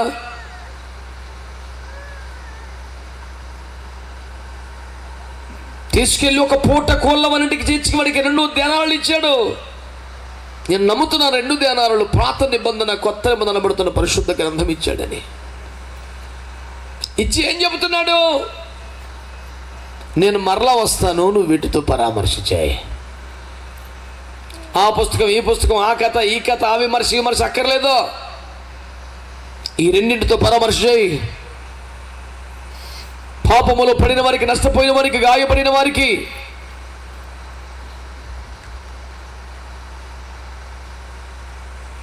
ఇదిగో ఈ పరిశుద్ధ గ్రంథమే చికిత్స చేస్తుంది, బ్రతుకును కాపాడుతుంది, జీవితాన్ని కడుతుంది, నిలబెడుతుంది. మళ్ళీ ఏ గాయమైన మాన్పలిగిన శక్తి గ్రంథానికి ఉంది. నీతిని ప్రబోధిస్తుంది, భక్తిని ప్రోత్సహిస్తుంది, పరిశుద్ధతను ఆపాదిస్తుంది, పరిశుద్ధాత్మాభిషేకములకు నడిపిస్తుంది, నీతి మార్గములు, శాంత జలముల చెంత నడిపిస్తుంది. ఈ 2 దేనారాల వాడికి ఇచ్చి, వీటితో బాగు చెయ్యి, నేను మరలా వస్తాను. వచ్చినప్పుడు నీకేమైనా పడితే ఏం పడుతుంది?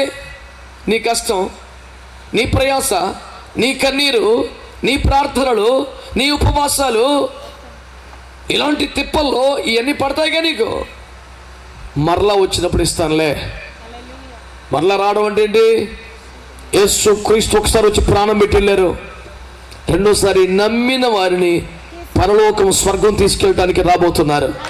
ఆ మరలా వచ్చేదాన్ని రాకడా, 2వ రాకడా అని పిలుస్తున్నాం. అలా వచ్చినప్పుడట నిస్వార్థంగా, రూపాయి ఆదాయం లేకపోయినా, ₹1 ప్రయోజనం కలగకపోయినా, వాడికి ఇచ్చిన బ్రెడ్ ముక్కలే తింటూ యాపిల్ కాయలే తింటూ తిప్పలే పడుతూ ఆ 2 ధ్యానారములతో వాడిని పరామర్శ చేసి బాగు చేసి ముడత మచ్చ డాగు కలంకం లేని వాడిగా మార్చి ఆయన ముందు నిలబెట్టుకు ప్రయాసపడుతున్న సేవకుల గట్ట జీతం ఇస్తాడట. ఆయన మరలా వస్తాడు, వచ్చినప్పుడు జీతం ఇస్తాడని ఇప్పుడు జీతభత్యాలకు ఆశపడకుండా, లాభదాయక మార్గాల్లో ప్రయాణం చేయకుండా, ఆర్థిక స్వావలంబన కోసం రకరకాల ప్రయాసాలు పడకుండా ఈ 2 ధ్యానాలతో మన బాగుజాయి అని చెప్పిన పెద్ద మనిషి, ఇదిగో నీకు ఈ ఖర్చులకి 10 రూపాయలు ఇచ్చుకో అనాలి కదా, అనలేదే? ఈ వాక్యంతోనే మన పోషించాలి, ఈ వాక్యంతో నువ్వు బ్రతకాలి. అర్రకర్ర బ్రతుకు, చాలని జీవితం, కానీ ఆడు బాగుపడాలి. నేను మళ్ళీ వచ్చినప్పుడు ఆడు ఏ క్లాస్కి కనపడాలి, గాయాలు కాదు, మచ్చ కూడా కనపడకూడదు. అలాగైతే నీకు జీతం ఇస్తా. ఇప్పుడు జీతం వస్తుందని కాదు, ఇప్పుడు డబ్బులు వస్తాయని కాదు, ఇప్పుడు సంపాదిద్దామని కాదు. నేను 10 ఆత్మల కోసం కష్టపడితే, వారి రక్షణలోకి నడిపిస్తే, వారి గాయాలు కడితే, వారి కోసం ప్రార్థనలు చేస్తే, వారి కుటుంబాల కోసం ఉపవాసాలు ఉంటే, వారికి వాక్యం చెబితే, వారిని బలపరిస్తే, వారిని ప్రభువులో పెంచితే ఆయన 2వ రాకడలో నాకు ఏదైనా బహుమానం ఇస్తాడని ఆ దేవుని రాకడ మీద ఆశ పెట్టుకొని లాభాలు సంపాదనలు జీతభత్యాలకు పోకుండా ఏ పూట ఆ పూట ప్రభుపై ఆధారపడి ఇస్తే తిని లేకపోతే పస్తుపడి సేవ చేసేవాడిని దైవజనుడు అని, సంఘ కాపరి అని బాగా అర్థం కావడానికి పూట కోళ్ళవాడు అని బైబిల్ పరిచయం చేసింది. అంటే ఆ పూట దేవుడిస్తే తినలేదు ఉండడమే. నాకేం కర్మండి, ఏ క్లాస్ వ్యాపారం చేసేవాడు నేను, రోడ్డు ఎక్కానంటే అట్లా 10,000 సంపాదిస్తాను నేను, గట్టిగా నెల కష్టపడితే 1,00,000 రూపాయలు వస్తాయి అనకుండా దేవుడు నన్ను డబ్బులు సంపాదించేవాడుగా కాక నన్ను ఆత్మల కొరకు దేవుడు ప్రత్యేకపరిచాడు. అందరూ తమ సొంత కార్యములు చూసుకున్నారు, ఎవడో యేసుక్రీస్తు కార్యములు చూడలేదని ఆయన బాధపడ్డాడు. నా కుటుంబం, నా భార్య, నా బిడ్డలు, నా వ్యాపారం, నా డబ్బు, నా ఆస్తి అందరూ నా చచ్చిపోతున్నారు. ఎవడైనా నా ప్రభువు, ఎవడైనా నా జనులు, ఎవడైనా నా దేశం, ఎవడైనా నా బిడ్డలని దేశం కొరకు నశించిపోతున్న ఆత్మల కోసం, దేవుని కోసం, దేవుని రాజ్యం కోసం నడుము కొట్టుకొని తన వ్యాపారాన్ని, ఉద్యోగాన్ని, లాభాన్ని వదిలి ముందుకు వస్తాడేమో. ఆడు వదిలింది రూపాయి అయితే నేను 10 రూపాయలు ఇస్తానంటలా. అరకొరగా కష్టాలుగా అట్టాగే బతికి రాకడకు కొద్ది మందిని ఆరోగ్యవంతులుగా తయారు చేస్తే నేను అప్పుడు జీతం ఇస్తానన్న మాటను నమ్మి యేసయ్య ఎప్పటికైనా వస్తాడు, వస్తే నాకు జీతం తెస్తాడు. ఈ లోపు ఏమున్నా లేకపోయినా, తిన్నా తినకపోయినా నేను దేవుని పని మాత్రమే చేస్తానంటూ లాభాపేక్ష సంబంధమైన కార్యములను వదిలి ఒక పూట కోళ్ళవానిగా బ్రతుకుతున్న ఒక సమర్పణ ఉంది, చూసావు? అది దైవజనుడు అంటే.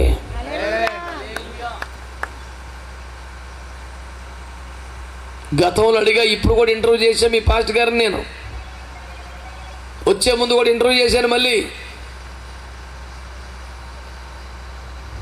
ఎంత సంపాదించడం నెలకని అడిగాను. ఆన్సర్ ఏంటి తెలుసా? వ్యాపారం మానేశాను కదండి. వదిలేహానది అంటాంది. మరి వదిలేది ఎట్ట? మరి నీ డబ్బులు ఎట్టా, నీ ఖర్చులకి ఎట్టా, నీ తిండికి ఎట్ట, తెప్పరికట్ట, గొడవేంటి, గోత్రం ఏంటంటే దేవుడి చిత్తమేనండి. చేతగానోడా 10 రూపాయలు సంపాదించుకోవడం తెలీదా? కష్టపడటం రాదా? వ్యాపారం తెలివితేటలేవా? చేతిలో పని లేదా? నాకులాగా నీకులాగా వెళ్ళి 10 రూపాయలు తెచ్చుకోలేడా? ఒక వ్యాపారిగా బతికేవాడు, దర్జాగా బతికేవాడు, ఆసామిగా బతికేవాడు, 10 మందిని చేతి కింద పెట్టి బతికేవాడు, పూట కోళ్ళవాడని పిలువబడుతూ ఆ పూట ప్రభు ఇస్తే తిని లేకపోతే కడుపు మార్చుకొని బతకాల్సిన పరిస్థితి ఎందుకో? దేవుడు నమ్మి ప్రాణం పెట్టి అప్పగించిన ఆత్మల్ని కాపాడాలని, వాళ్ళని ప్రభు రాకడ సిద్ధపరచాలని. లాభాపేక్షతో చేస్తే అది సేవ కాదు. జీవనోపాధి కోసం తిప్పలబడితే అది సేవ కాదు.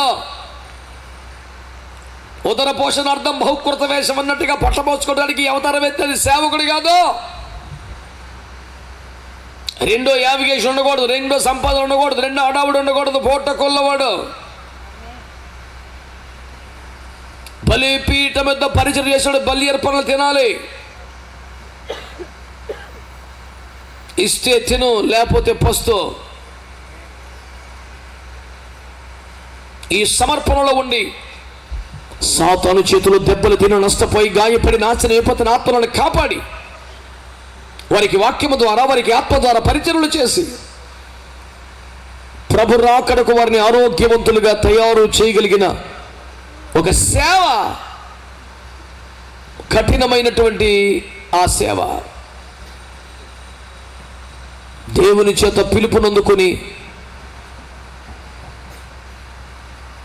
మీ గ్రామంలో మీ ప్రాంతపు కుమార్ గారు ఒలీవల తోట అనే పేరు మీద పరిచర్యలు ప్రారంభించడం ఎంతో సంతోషకరం. ప్రజలారా, వ్యాపారం మానింది, చేయలేక చేతకాక 10 రూపాయలు తెచ్చుకోలేక కాదు. అందరూ డబ్బే సంపాదిస్తే ఆత్మల కోసం ఎవరు ప్రయాసపడతారని దేవుని పిలుపునందుకొని, ఇంకా నాకు డబ్బు అవుతుంది, ఇంకా నాకు సంపాదన కాదు ముఖ్యం, నాకు ఆత్మలు ముఖ్యం, నేను సువార్త చేయాలి, 10 మందికి ప్రార్థన చేయాలి, నా జీవనోపాధి కాదు ప్రజల రక్షణ ముఖ్యం అంటూ ఒక సమర్పణతో సహోదరులు కుమార్ మరియు ప్రసన్న ముందుకు వచ్చారు. వారిని నేను అభినందిస్తున్నాను, దేవుని సేవకునిగా వారిని దీవిస్తున్నాను.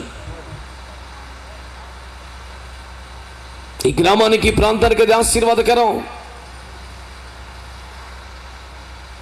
ఎవరినైనా మౌనంగా ఉన్నాను, నేను చెప్పిందా నిజమా అబద్ధమా? అన్ని కట్టిపెట్టేసావు కదా. దేవునికి స్తోత్రం కలుగునుగా.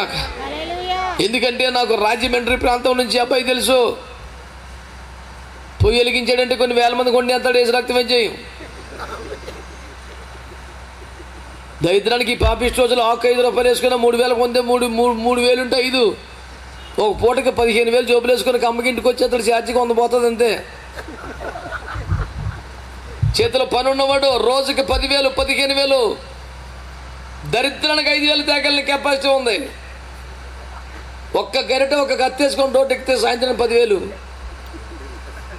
దేవుడు పిలిచాడని వదులుకున్నాడు. ఎంత గట్టిగా ఇంటర్వ్యూ చేశాను ఇందాక నేను. ఇంకా చిన్న చిన్నవి ఉన్న మొత్తం వదిలేతాడంట దేవుని స్తోత్రం.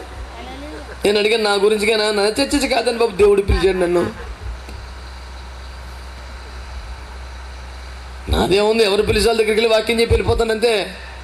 నిన్ను దేవుడు పిలిచాడా, దేవుని పిలుపుందా, ధైర్యం నిలబడైతే నీకు దర్శనం ఉందా, నిలబడు ధైర్యంగా, భయపడుకో.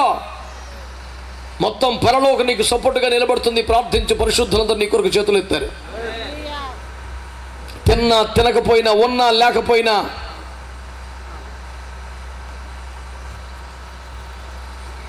నీ చేతికి అప్పగించబడిన ప్రజలను, గ్రామమును, ఆత్మలను కాపాడి రక్షించి ఏ ప్రయోజనం ఆశించకుండా రేపో మాపో ప్రభు వస్తాడు, నాకు జీతం తెస్తాడు, నాకు ఒక సింహాసనం, నాకు ఒక కిరీటం, నాకు ఒక బహుమానం ప్రభు ఇస్తాడు అని ఆశతో నిస్వార్థంగా ప్రజల వద్ద ఏమీ ఆశించకుండా సేవలు చేస్తున్నవాడే దైవజనుడు. అలాంటి పూట కూళ్ళ వారి పనికి ఈ దినాన కుమార్ గారు తన సతీమణి సమర్పించుకొని బయలుదేరడం మాకెంతో సంతోషం కలిగిస్తూ ఉంది. ఇలాంటి నిస్వార్థమైన సేవలకు రండి, ఇలాంటి పరిచర్యలకు హాజరవ్వండి. పిలిస్తే మేము కూడా ఎప్పుడన్నా వస్తుంటాం, పిలవకుండా రాకూడదు కదా. మరి ఈ దారికి వెళ్తున్నాను, మరి ఇంకా భోజనం టైం అయింది కదా అని వచ్చే రకం కాదు నేను. నీళ్లు దగ్గర బతికేస్తాను, లేకపోతే చచ్చిపోతాను తప్ప మరి అందుబాటులో ఎవడో గూగుల్ ఎత్తికేసుకొని వచ్చేసే బాబు కాదు.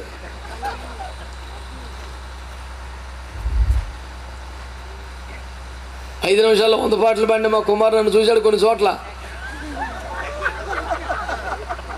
నవ్వుతున్నావు, నువ్వు పాడగలవని పాటలు.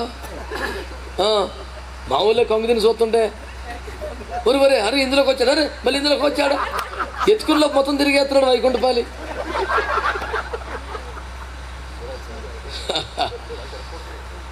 చూశాడు కొన్ని చోట్ల, నాకు కూడా అప్పుడప్పుడు తిరుగుతుంటాడు ఖాళీ ఉంటే. కానీ బిజీయే కదా మరి.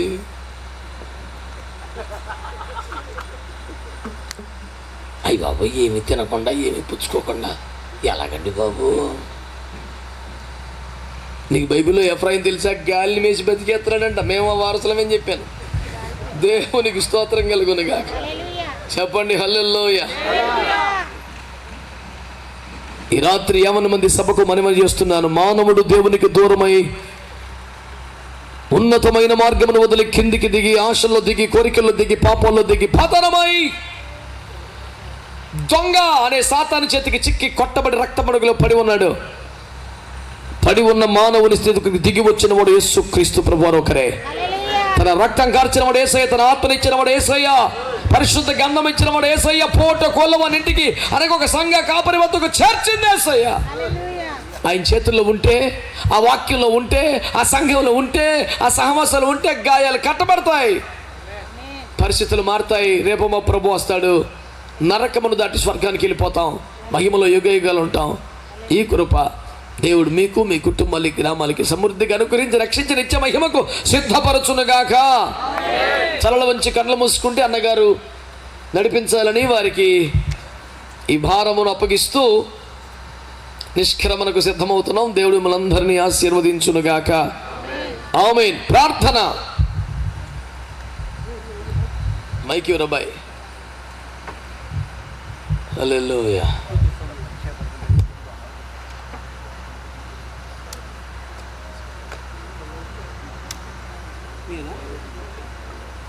ప్రార్థన చేద్దాం. కొద్ది సమయం మళ్ళీ మనం పరిశీలన చేసుకుందాం.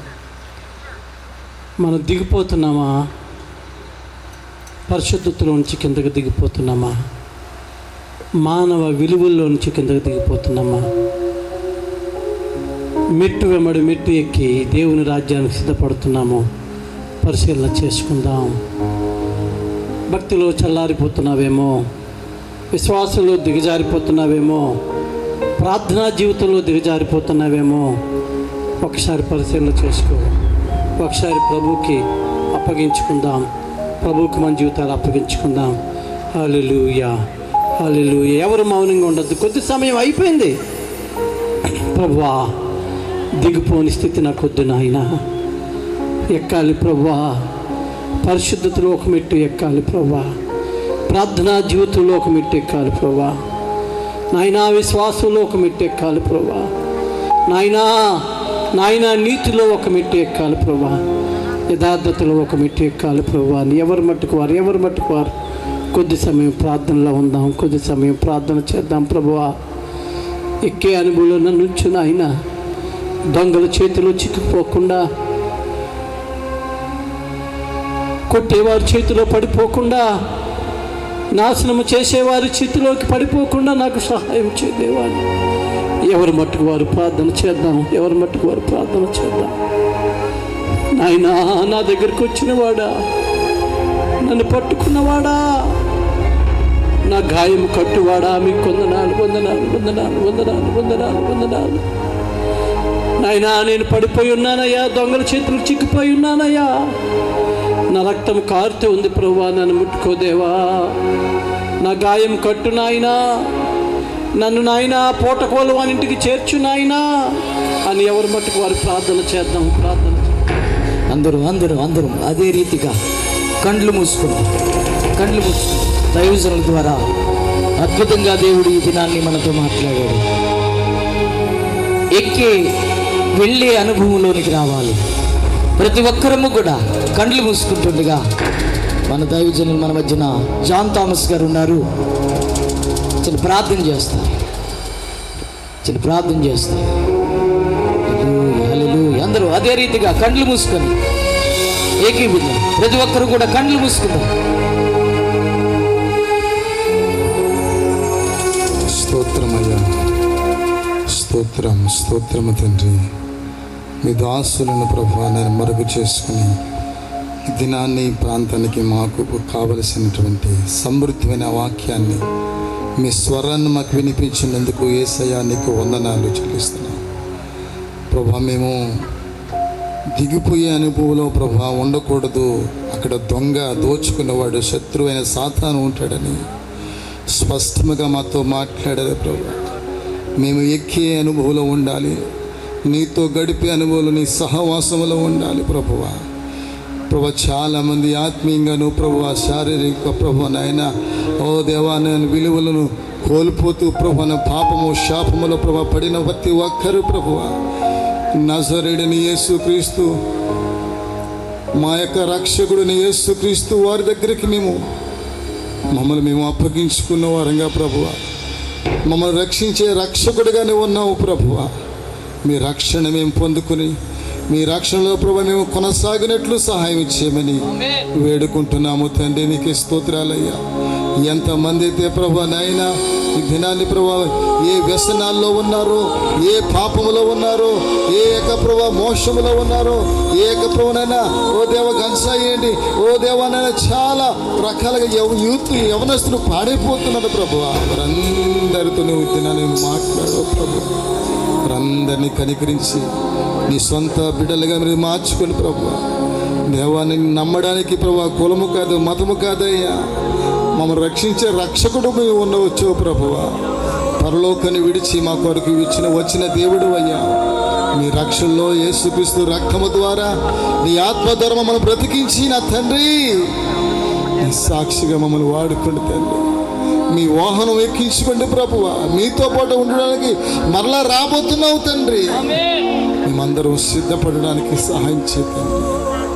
అటు బ్రతుకు మా అందరికీ దయచేయండి ప్రభు. మా ప్రియులు ఆత్మీయ నాయకులు తండ్రి జెఫనియా గారికి మంచి ఆరోగ్యము, ఆయుష్, బలము, శక్తిని అనుగ్రహించి బహుగా వాడుకోమని ప్రార్థన చేస్తూ ఈ దినాన్ని ప్రభా భారముతో ప్రయాసపడి ఈ సభను ఏర్పాటు చేసిన కుమారి గారిని వారి యొక్క సంఘ పరిచర్య కుటుంబాన్ని దీవించి యావత్ నీ ప్రజలందరూ వచ్చిన వారు విన్నవారందరినీ కూడా దీవించి మహిమ పొందుకోమని ప్రార్థన మనవులు నజరేయుడైన యేసునామమున అడిగి వేడుకొని పొంది ఉన్నాము పరమ తండ్రి. ఆమేన్. దైవజనులు జాకబ్ గారు వచ్చి ఆశీర్వాదం ఇస్తారు. దైవజనులు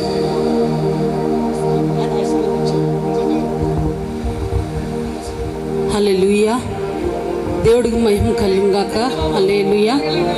ఎన్నో ఆటంకాలు అభ్యంతరాలు వచ్చినా కూడా ఆయన కృపను బట్టి ఎంతగానో నడిపించిన దేవునికి మహిమ కలుగుగాక. కూడి వచ్చిన బిడ్డలందరికీ కూడా మా కుటుంబం తరపున నిండు వందనాలు చెప్తున్నామండి. మరి ఇంతవరకు సమయం లేట్ అయినా కూడా ఎంతో చక్కగా కూర్చొని మరి నందుకు మీ అందరికీ నా నిండు వందనాలు. దేవుడు ఎంతో ఘనంగా జరిగించారు. దీని వెనకాల చాలా భారం, చాలా కష్టం ఉందండి. ఇదేదో ఒక్క రోజులో జరిగిపోయింది కాదు, చాలా డిస్టర్బెన్స్ అయ్యింది. అయినప్పటికీ ఆయన కృప ఇక్కడ ఏదేమైనా ఈ గుమ్మరాల గ్రామంలో ఈ ప్రార్థన జరగాలని మేమెంతో ఆశపడ్డాం. ఎన్నో సంవత్సరాలుగా ప్రార్థన చేస్తున్నాం. ఎందుకంటే నాకు చాలా విశ్వాసం అండి. నేను అనేక సేవకులతోటి బహిరంగ మీటింగులు పెట్టినప్పుడు గ్రౌండ్లోకి వెళ్ళి ప్రేయర్లు చేసినప్పుడు ఈ గ్రామానికి ఆ సేవకులు రావడానికి వీల్లేదు, మీ ప్రార్థనలు ఆపేయాలని 3 రోజులు మేము ఉపవాసం ఉండి ఏ గ్రౌండ్లోనే ఏసు రక్తం చెప్పి ప్రార్థన చేసినప్పుడు ఎన్నోసార్లు అపవాది మాట్లాడింది. ఎందుకంటే ఈ గ్రామంలో మేము ఉన్నాం కనుక రావడానికి ప్రార్థనలు మీరు చేయడానికి వీల్లేదని ఎన్నోసార్లు ఎన్నో దగ్గర మేము ప్రార్థన చేసినప్పుడు అపవాది మాట్లాడింది. ఎందుకంటే పరిశుద్ధులు అడుగుపెట్టడం, ఇంతమంది కూడి దేవుని మహిమపరచడం, దేవుడు ఎంతో గొప్ప కార్యం మన గ్రామంలో చేస్తాడు, అద్భుతాలు చేస్తాడు. దేవునికి మహిమ కలుగును గాక. ఏదేమైనా సరే మాకు చాలా సంతోషం, ఆనందం. ఎందుకంటే ఇంతమంది కలిసి ప్రార్థన చేసాం, పరిశుద్ధులు అడుగుపెట్టారు, మన గ్రామంలో గొప్ప కార్యాన్ని దేవుడు చేయబోతా ఉన్నాడు. హల్లెలూయా, హల్లెలూయా. కాబట్టి మరి సేవకురాళ్ళు ఖచ్చితంగా భోజనం చేసి వెళ్ళాలండి. మీ అందరికీ భోజనం కూడా ప్రిపేర్ చేసాం, ఎవరు కూడా వెళ్ళిపోవద్దు. మరి ఇంతగా ఈ స్థలాన్ని ఇచ్చిన బ్రదర్కి కూడా చాలా వందనాలు. సౌండ్ వారికి, అలాగే లైటింగ్, ఆర్కెస్ట్రా మొత్తం అందరికీ కూడా మా నిండు వందనాలు.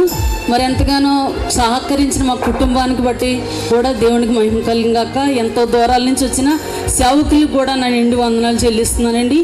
మరి ఈ మీటింగ్ ఇంతవరకు జరగడానికండి ఈరోజు నా కుటుంబ సభ్యులు అందుకొని కొంచెం ఇదంతా చేయడానికి హెల్ప్ చేశారు. కానీ నా భర్త ఒక్కడే అండి రాత్రుళ్ళు 1 గంట 2, 3 అయ్యే వరకు ఆయనే పాంప్లెంట్లు అంటించుకొని ఎంతో ప్రసారం చేశారు. కానీ దేవుడికి మహిమ ఏదేమైనా ఆయన కృప ఎవరి మీద ఉంటే వాళ్ళ మట్టుకి ఇక్కడ తీసుకొచ్చాడు.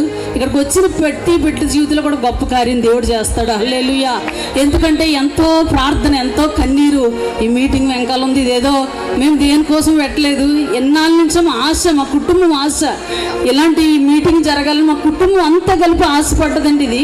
ఇది ఏదో ఇప్పుడుకిప్పుడు ఆలోచించుకొని పెట్టింది కాదు, సంవత్సరాల తరబడి ప్రార్థన చేస్తుంది. మరి దేవుడు ఖచ్చితంగా మీ అందరి జీవితంలో గొప్ప కార్యం చేస్తాడు, గొప్ప మేలు. ఎందుకంటే ఇక్కడికి వచ్చే ప్రతి బిడ్డలో అద్భుతం, జీవితంలో కూడా ప్రతి అద్భుతం జరగాలని మేము ఎంతో అందరం కలిసి ప్రార్థన చేసామండి. మరి దేవుడు మీ అందరినీ దీవించను గాక. వచ్చిన సేవకులను బట్టి కూడా నిండు వందనాలు చెల్లిస్తున్నాను. ఈ కొద్ది మాటలు దేవుడు దీవించను గాక.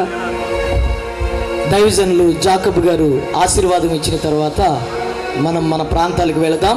అందుకంటే ముందు దైవజనుల కుమార్ గారి ఇంటి దగ్గర సేవకులకు భోజనాలు సిద్ధపరిచారు కనుక అక్కడికి వెళ్ళాలని మనం చేస్తున్నాం. ఆశీర్వాదం తీసుకుందాం. అలాగు కరుణ మూసుకుందాం.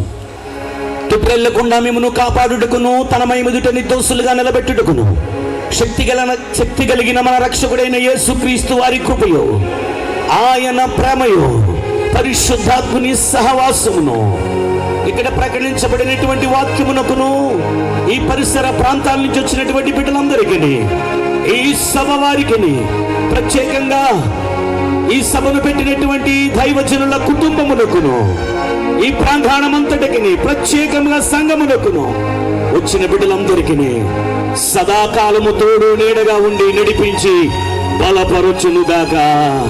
ఎంత కృపనిచ్చిన దేవునికి స్తోత్రాలు చెల్లిందా. మనతో ప్రత్యేకంగా మాట్లాడిన దేవునికి స్తోత్రములు చెల్లిందా. తండ్రి అయిన దేవునికి స్తోత్రములు చెల్లిందా. కుమారుడైన యేసుక్రీస్తు ప్రభుల వారికి స్తోత్రములు చెల్లిందా. పరిశుద్ధాత్మ దేవునికి స్తోత్రాలు చెల్లిందా.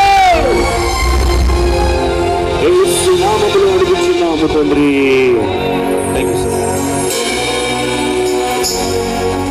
అయ్యా, దూర ప్రాంతంలో భోజనం సిద్ధపరచడం అంటే అందరూ దయచేసి మాత్రం భోజనం చేయకుండా ఎవరు వెళ్ళొద్దు.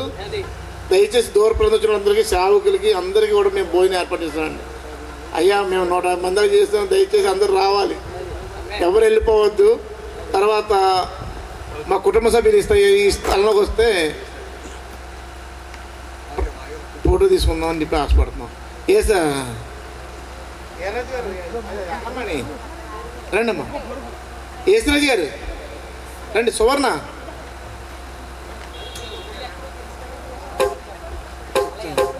బెన్ని అన్నాడు, బెన్ని అక్కేది